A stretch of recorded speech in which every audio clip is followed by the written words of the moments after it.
안녕하세요. 안과의사 김국희 원장입니다. 여러분께서 백내장 수술이 실제로 어떻게 진행되는지 이제 궁금하신 부분이 많으실 거잖아요. 환자 입장에서 우리 PD가 저한테 질문을 하고 제가 그 부분에 대해서 답해 드리도록 하겠습니다. 안녕하세요. 저는 영상 편집을 하고 있는 한도경이라고 합니다.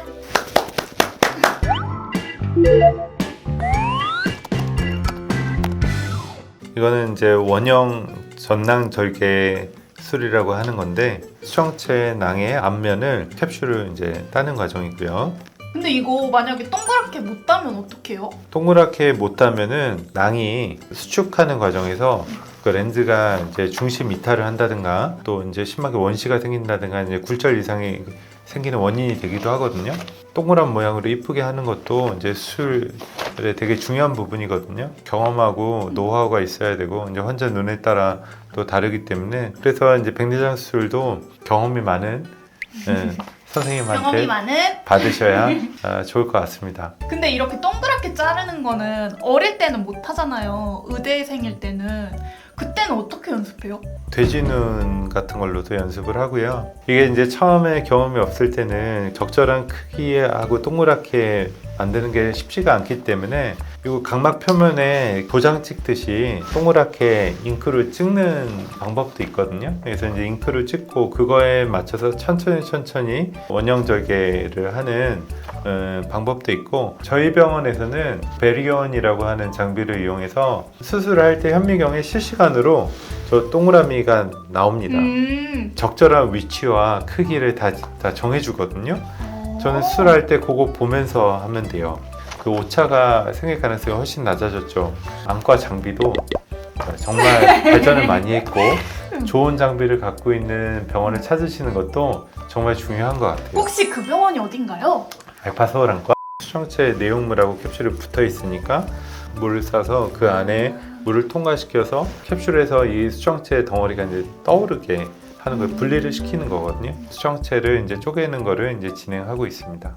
쪽에다가 더 들어가면 어떡해요? 수정체 주위가 이제 모양체 소대라고 그래서 촘촘한 인대로 붙어 있어요. 이게 너무 지나치게 힘이 많이 가해지면 수정체 인대가 손상이 되겠죠. 그럼 수정체가 기울어져요. 근데 그러면은 이제 수술이 이제 어려워지죠. 찢어지지 않도록 조심해서 수술을 해야 되고 그리고 그 인대가 손상되면 큰일 나기 때문에 최대한 그 인대에 스트레스가 가해지지 않게 조심해서 수술해야 돼요. 그럼 이거 되게 찔끔찔끔 자르는 게 좋아요? 아니면 빨리 샥 자르는 게 좋아요? 샥 잘라지지도 않고요. 잘라지지도 않고요. 잘게 쪼개야 돼요. 초음파로 최대한 쪼개고 그리고 이제 옆에 차퍼라고 기구를 이용해서 이제 최대한 잘게 쪼개가지고 이제 먹어야 되고 한 번에 다 샥 먹을 수도 없습니다. 동그랗게 자른 여기 여백이 있잖아요. 어떻게 이건 안 찢어져요? 찢어지면 그게 이제 사고가 나는 거예요. 그게 찢어지면 인공수정체 고정이 어려워지고 funang이 파열되게 되면 그 수정체 쪼가리들이 눈 뒤로 넘어가거든요. 눈 뒤쪽 수술로 넘어가게 돼. 그러면 우리가 유리체 절제 수술이라 그래서 훨씬 이제 복잡한 과정으로 넘어가기 때문에 경험 없는 시절에는 다 경험을 하게 돼요. 백내장 수술이 생각보다 굉장히 난이도가 있는 수술이고 사고가 많이 날 수 있는 수술입니다. 그것 때문에 안과 의사 중에 사고를 세게 경험하시면은 수술 포기하시는 분들도 있고 그래요. 수술을 아예 포기하는 거예요? 예, 이게 정말 funang 파열이 좀 오면 부작용들이 많이 생길 수 있어요. 뭐 뒤에 신경이 붓는다든가 심지어는 이제 망막이 떨어져서 망막 박리까지 생겨서 실명하는 경우도 있거든요. 실명하면 전 수술 못할 것 같아요. 그러니까 그래서 백내장 수술 초심자 때 그런 케이스를 겪다가 대부분 몇천 케이스 정도 하고 나면 안정적으로 수술을 하게 되거든요. 참고로 저는 이제 15,000 케이스 정도 했으니까요. 그러니까 전혀 이제 문제 없는 것 같습니다. 15,000개면 하루에 몇 번씩 하는 거 아니에요? 저는 뭐 15년 했으니까. 오 마이 네, 갓. 15년 했으니까. 그래도 이제 워낙 백내장 수술은 케이스가 많기 때문에 많이 하다 보면은 네. 몸이 자동으로 이제 반응하는 안전하게 할 수 있게 되는 것 같아요. 젊어서 깨끗한 수정체랑 백내장 수술하는 수정체랑 이 손맛이 달라요? 완전히 다르죠. 젊은 나이에 응. 당연히 하면 안 되지만 응. 하면은 그냥 훅 그냥 빨면 그냥 다 빨려 나와요. 근데 이제 나이가 들면 이 수정체가 점점 딱딱하게 굳어가거든요. 그러니까 수술할 때 이제 돌덩어리 깨는 것처럼 이제 수술을 하거든요. 손맛이 완전히 다르죠. 핵 부분을 제거를 하고 맨 마지막에 이제 수정체 피질 맨 겉에 껍데기 부분을 이제 깨끗하게 제거를 하고 있는 과정이고요.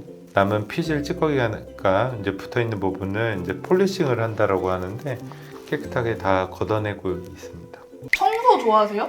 꼼꼼하게 이렇게 계속 이렇게 하셔가지고 청소 되게 잘하실 것 같아. 눈 청소는 되게 잘하는 거예요.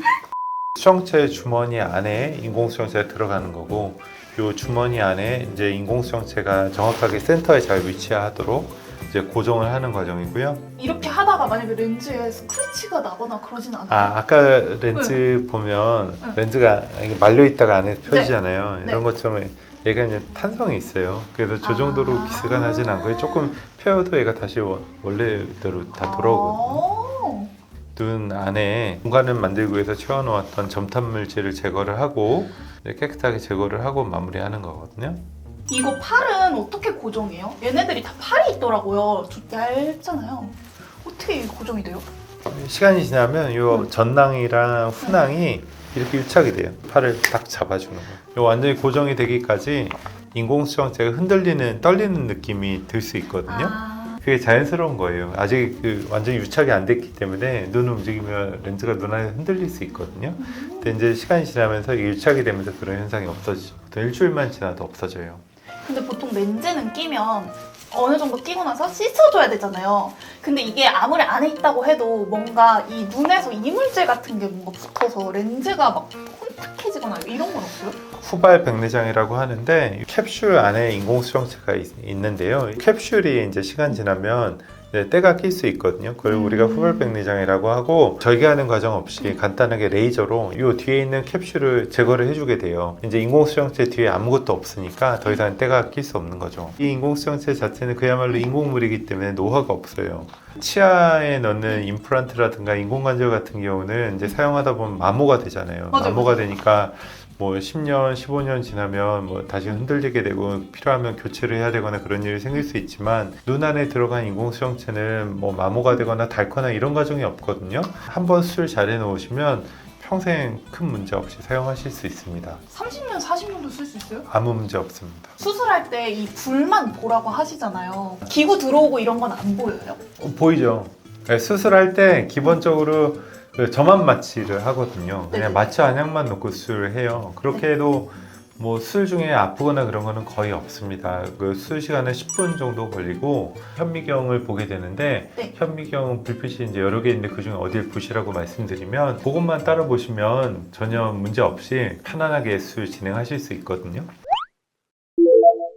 오늘 백내장 수술 과정에 대해서 좀 알게 된 것 같아요. 궁금한 부분이 있으시면 올려주시면 바로바로 업데이트해서 알려드리도록 하겠습니다. 다음에 더 유익한 정보로 찾아뵙도록 하겠습니다. 감사합니다. 감사합니다.